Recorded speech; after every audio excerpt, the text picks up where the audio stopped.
बांग्लादेश में अल्पसंख्यकों पर, हिंदुओं पर हो रहे मजालिम को भारतीय मुसलमान भी पूरी तरह से उसकी निंदा कर रहे हैं और हिंदुओं के साथ खड़े होने की बात कर रहे हैं। और खुद बांग्लादेश की बड़ी बड़ी जमातें, जमात इस्लामी से लेकर स्टूडेंट विंग जो हैं, वो इस तरह की वीडियो सामने आ रही हैं कि मंदिर में जाकर के आश्वासन दिला रहे हैं।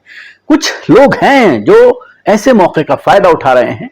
उनको सरकार का यह कहना है कि हम चिन्हित कर उनको सजा दे रहे हैं, उनको गिरफ्तार कर रहे हैं। लेकिन बहुत सारी फर्जी वीडियो सर्कुलेट करने के बाद भारत का माहौल खराब करने की कोशिश की जा रही है। नई नई उम्र के लड़के जो अभी बालिग भी नहीं हुए हैं, आपे से बाहर हो रहे हैं, सड़कों पर उतर रहे हैं, तमाम मुसलमानों को मारने की बात कर रहे हैं, देश में मुसलमानों का कत्लेआम करने की बात कर रहे हैं, हथियार उठाने की बात कर रहे हैं, मुसलमानों के खिलाफ नारे लगाए जा रहे हैं, गंदी गंदी गालियां दी जा रही हैं। और पहले तो इस तरह की चीजें सामने आई थी कि भारत में रह रहे बांग्लादेशियों को मारा जाए, लेकिन अब जनरल मुसलमानों के ऊपर हमले की बात कही जा रही है। ऐसा ही एक वीडियो सोशल मीडिया पर वायरल हुआ था, लेकिन इस वीडियो के वायरल होने के बाद जब सोशल मीडिया पर इसको रिपोर्ट किया गया पुलिस को, तो उसके बाद ये लड़का अपनी बात से तुरंत पलटता हुआ नजर आया, माफी मांगता हुआ नजर आया।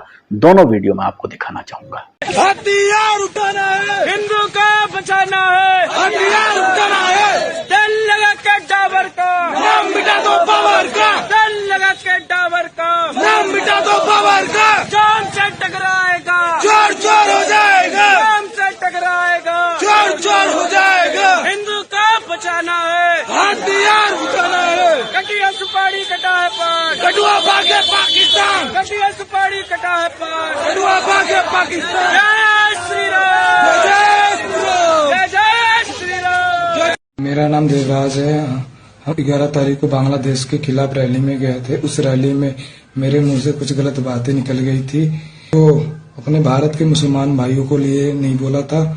अगर मेरे मुसलमान भाइयों को मेरे से अगर मेरे बातों से ठेस पहुंची थी, उनके इससे मैं क्षमा मांगता हूँ। इस मामले में हिंदुत्व की बड़ी लीडर, फाइब्रेंट नेता जिनको अब साइडलाइन कर दिया गया है मोदी के जरिए, उमा भारती, जिनका एक दौर हुआ करता था और अपने आप को एक बड़ा हिंदू लीडर मान करके वो चलती थी, आज उनके भी सुर बदले हुए नजर आ रहे हैं और वो मीडिया से बात करते हुए ये कहती हुई नजर आई कि भारतीय मुसलमानों को निशाना नहीं बनाना चाहिए। और दूसरी बात उनके जरिए ये कही गई कि भारतीय मुसलमानों को हिंदुओं पर हो रहे मजालिम का खंडन करना चाहिए। बिल्कुल करना चाहिए, हम खंडन करते हैं। किसी पर भी जुल्म नहीं होना चाहिए धर्म के आधार पर। अगर बांग्लादेश में किसी हिंदू पर, किसी अल्पसंख्यक पर इसलिए मजालिम ढाए जा रहे हैं कि वो हिंदू हैं या अल्पसंख्यक हैं, तो ये पूरी तरह से गैर कानूनी है और गैर इस्लामी भी है। इस्लाम कभी इजाजत नहीं देता। इस्लाम की तारीख पढ़ लीजिए, आप सल्लल्लाहु अलैहि वसल्लम से लेकर के भारत में जिस तरह के हमले किए गए मुस्लिम राजाओं के जरिए, मुस्लिम बादशाहों के जरिए, तो उसमें आपको कहीं पर भी नहीं मिलेगा कि रियाया के साथ उन्होंने कोई जुल्म किया हो, कत्लेआम किया हो किसी का। इस्लाम का ये उसूल रहा है कि इस्लाम ने ही इस पूरे रूल को बदला कि जब किसी बादशाह के जरिए, किसी राजा के जरिए दूसरे देश पर कब्जा किया जाता था, हमला किया जाता हो, जब जीत होती थी तो उसके बाद कई दिनों तक, 3 दिनों तक कत्लेआम इजाजत थी मनाने की, कत्लेआम किया जाता था और इज्जतें लूटी जाती थी महिलाओं की, बच्चियों की, साथ ही साथ घरों को लूटा जाता था, कैश जेवर लूट लिए जाते थे। लेकिन इस्लाम ने इसको बदला। कब्जा करने के बाद तमाम मज़ाहिब के लोगों को, तमाम मजहब के लोगों को पूरी तरह से खुली आज़ादी होती थी। ऐलान किया जाता था कि आप अपने धर्म के हिसाब से रह सकते हैं, आपके ऊपर कोई प्रेशर नहीं है धर्म परिवर्तन का, आप आराम से रहिए। और कई बार तो ये आता था कि जिजिया लिया जाता था, कई बार कुछ सालों के लिए जिजिया माफ कर दिया जाता था। इसकी मिसालें तारीख में भरी पड़ी हैं।